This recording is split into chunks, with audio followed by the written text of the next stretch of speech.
استغنا کے معنی پر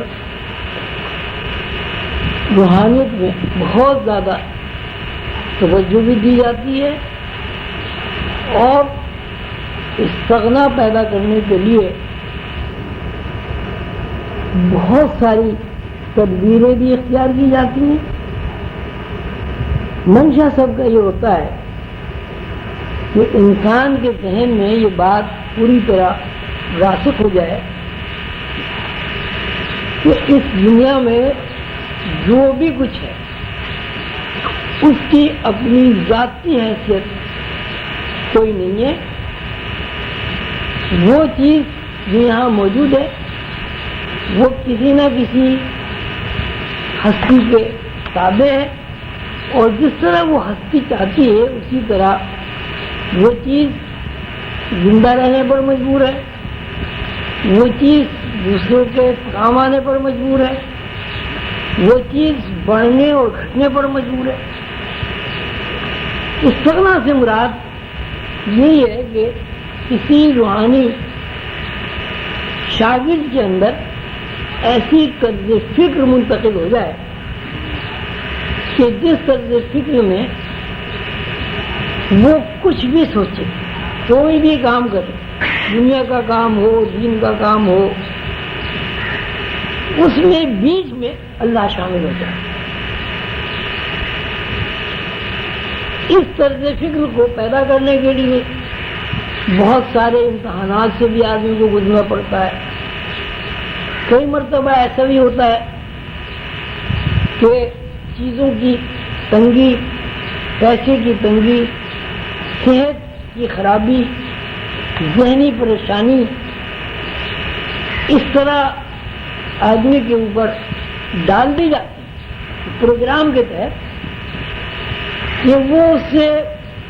نکلنا چاہتا ہے لیکن وہ نکل نہیں پاتا۔ انسان کے اندر اگر بے یقینی ہو تو وسوسے آتے ہیں، اگر انسان کے اندر یقین ہو تو وسوسے نہیں آتے۔ مثلاً ایک آدمی ہے، اگر وہ یقین ہے اسے کہ میرا ایک کاروبار ہے، یہ کاروبار ہمیشہ چلتا رہے گا، کوئی پریشانی نہیں ہوگی،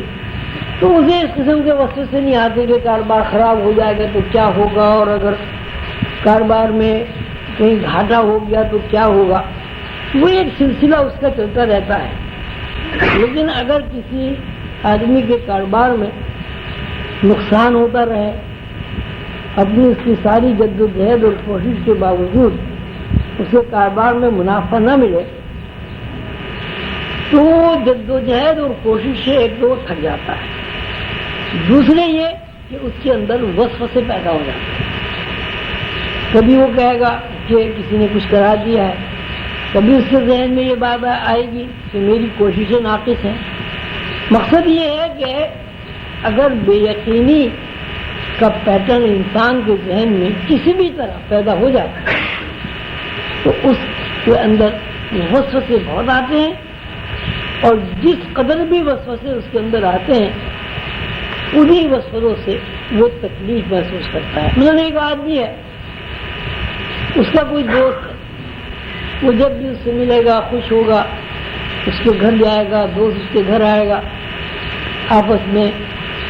تفریح بھی کریں گے، کھائیں پیئیں گے بھی، سفر بھی ساتھ کریں گے۔ لیکن اگر اس دوست کے بارے میں ذہن میں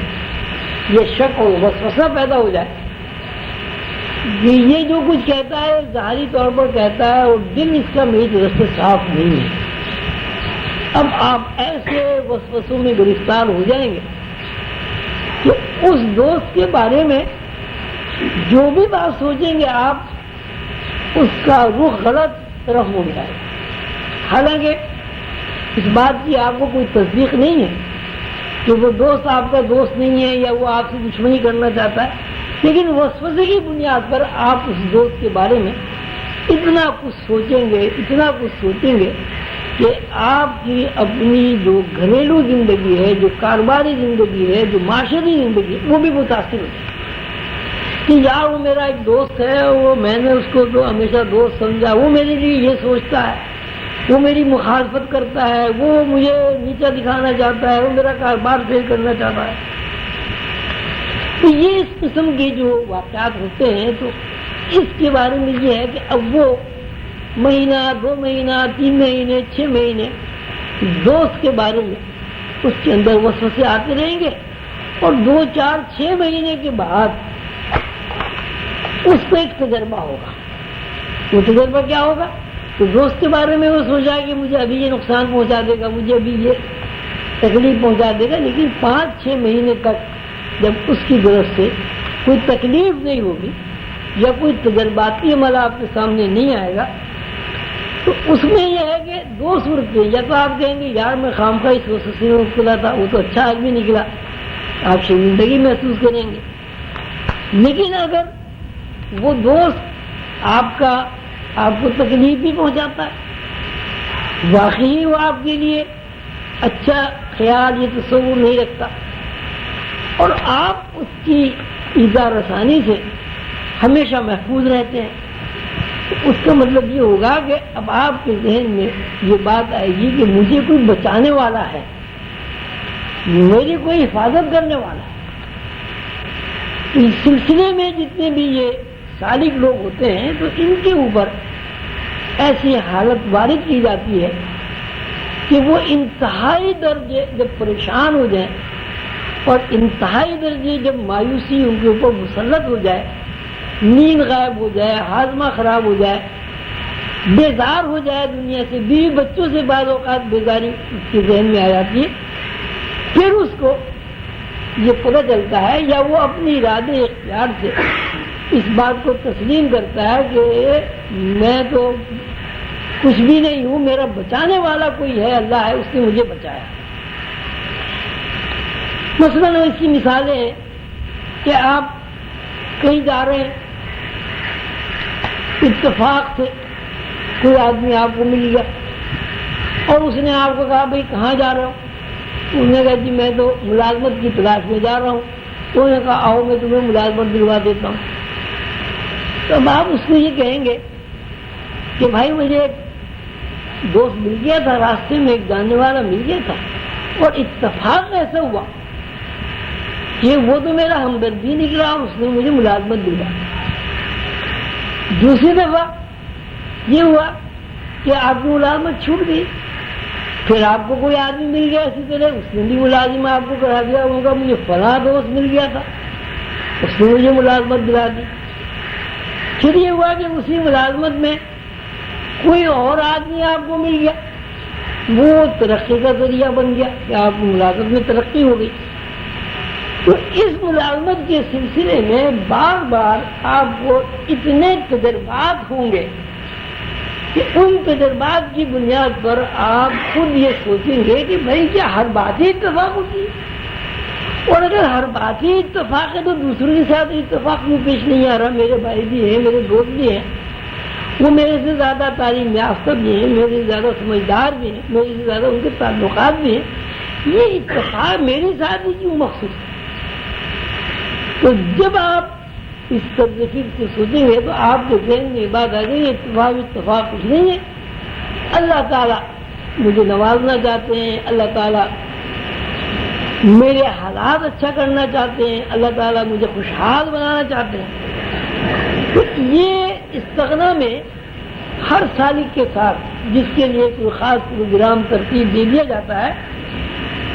ایک ایسا پروگرام مرتب کیا جاتا ہے کہ جس میں وہ کھانا بھی کھاتا ہے، پانی بھی پیتا ہے، کپڑے بھی پہنتا ہے، میری بچی بھی اس کے ساتھ ہوتے ہیں، لیکن ذہنی طور پر اس کے اندر ایک خام خواہ کی بے یقینی پیدا ہوتی ہے، ایسا ہو جائے گا، ویسا ہو جائے گا، باہر نکلوں گا تو ایکسیڈنٹ ہو جائے گا، بیوی ناراض ہو گیا اپنے میکے چلی جائے گی، بچے ناراض ہو جائیں گے تو میرا کیا بنے گا، کاروبار ختم ہو گیا تو بے عزتی ہو جائے گی. یعنی ایک پروگرام کے تحت اس کے اندر بے یقینی کے پیٹرن کو کریدا جاتا ہے، اور اس بے یقینی کے پیٹرن سے، اس پیٹرن کے کھلنے سے